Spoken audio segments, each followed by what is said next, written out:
Jésus-Christ est le chemin, le seul chemin qui mène au Père. Il est le chemin, la vérité et la vie. Seul Dieu est le sauveur. Hein. Il est écrit quoi? Verset 39. Le salut des justes vient de l'Éternel, et il est leur forteresse dans les moments de détresse. Donc le salut des justes vient de l'Éternel. Comment cela est-il possible et pourquoi y a-t-il un salut?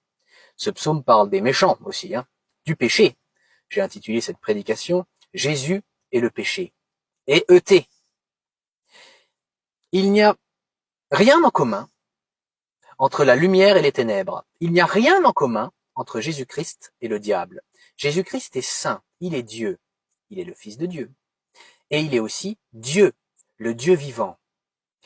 Il n'y a rien en commun entre Jésus-Christ, qui est la lumière du monde, et Satan, et le monde de ténèbres, et le péché. Jésus est saint, il est parfait, il est pur. Dieu est saint, Dieu est parfait, Dieu est pur. Et je le répète, Jésus-Christ est Dieu, il est l'Éternel, il est Dieu, il est le Dieu Tout-Puissant. Alors, on observe très clairement deux attitudes. Je répète beaucoup les mêmes choses, mais ces deux attitudes-là sont radicalement, diamétralement opposées. Il y a la voie de la justice, la voie du bien, la voie de la bonté, c'est-à-dire Jésus-Christ. Jésus-Christ est le seul chemin qui mène à Dieu, au Père. Il est le seul chemin pour être sauvé. Il est la vie.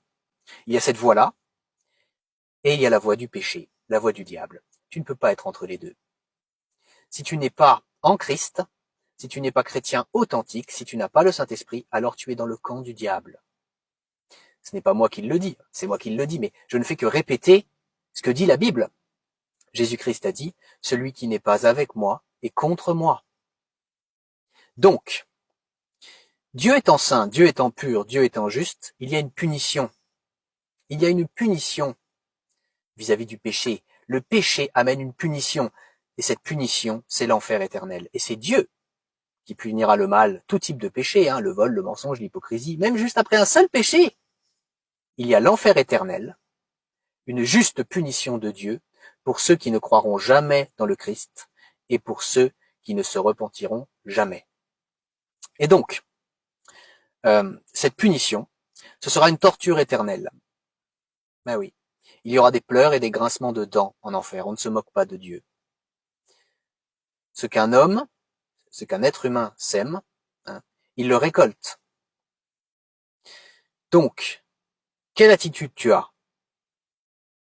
Est-ce que tu as l'attitude de vivre pour ce monde, vivre pour ce matériel, vivre pour le péché, pour le diable, pour la chair? Est-ce que tu as cette attitude de rébellion face à Dieu, d'incrédulité? Ou est-ce que tu as l'autre attitude? Ou est-ce que tu veux avoir cette autre attitude, qui est de croire dans le Christ et de se repentir de ses péchés? Alors, le vrai sens de la vie, ce n'est pas de vivre pour le monde, pour le diable, pour le péché, mais c'est de vivre pour la gloire de Dieu, maintenant, dans cette vie humaine. Et ça se prolongera dans l'éternité, au paradis, là où il n'y aura plus jamais aucune souffrance, pour l'éternité, pour ceux et celles qui auront cru dans le Christ et qui se seront repentis de leurs péchés. Dieu ne désire pas que les hommes et les femmes aillent en enfer. Dieu est amour. Et parce qu'il est amour, il a envoyé son Fils unique, Jésus-Christ, mourir sur une croix, pour que tu crois en lui et que tu te repentes de tes péchés, et que tu sois sauvé et que tu vives pour la gloire de Dieu. La Bible dit, « Car Dieu a tant aimé le monde qu'il a donné son Fils unique, afin que quiconque croit en lui ne périsse pas, mais qu'il ait la vie éternelle. » Tu veux vivre pour Dieu? Tu veux choisir Jésus-Christ? Tu veux être sauvé pour sa gloire, pour vivre pour sa gloire, dès maintenant et pour toujours? Alors je t'invite à mettre ton prénom en commentaire à cette vidéo. Et si tu choisis ça, tu as deux choses à faire, la foi et la repentance. Je l'ai déjà dit, mais je le redis encore. Déjà la foi, il faut que tu crois que Jésus-Christ est Dieu, est E-S-T. Il faut que tu crois aussi que Jésus-Christ est le seul Fils de Dieu.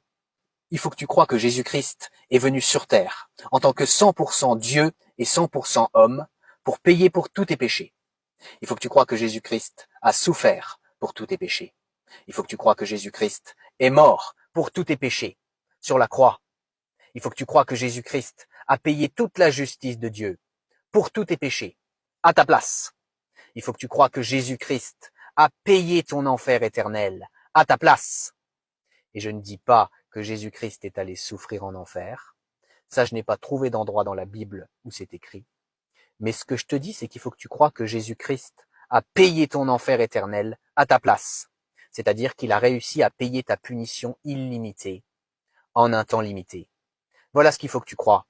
Et il faut que tu crois que Dieu a ressuscité Jésus-Christ au 3e jour et que Jésus-Christ ne mourra plus jamais, que Jésus-Christ a vaincu la mort, que Jésus-Christ est vivant pour toujours, que Jésus-Christ est victorieux sur la mort, sur le diable, sur le péché, que c'est bien Dieu qui a ressuscité Jésus-Christ au 3e jour. Et la deuxième chose qu'il faut que tu fasses, si tu as accepté de croire tout ce que je viens d'expliquer là, c'est la repentance. Il faut que tu pratiques une repentance sincère, authentique, devant Dieu. C'est-à-dire qu'il faut que tu parles à Dieu dans une prière. Et il faut que tu lui dises combien tu regrettes de lui avoir fait du mal. Il faut que tu t'engages devant Dieu, toujours dans cette prière, à abandonner le mal. Il faut que tu t'engages devant Dieu dans cette prière, à renoncer à pratiquer n'importe laquelle des formes du péché. Et il faut que tu cites tes fautes, tes péchés à Dieu, toujours dans cette prière. Et il faut que tu lui demandes pardon. Alors arrête cette vidéo maintenant et pratique cette repentance. Il n'y a pas 3 voies, il n'y en a que 2. C'est Jésus-Christ ou alors c'est le péché.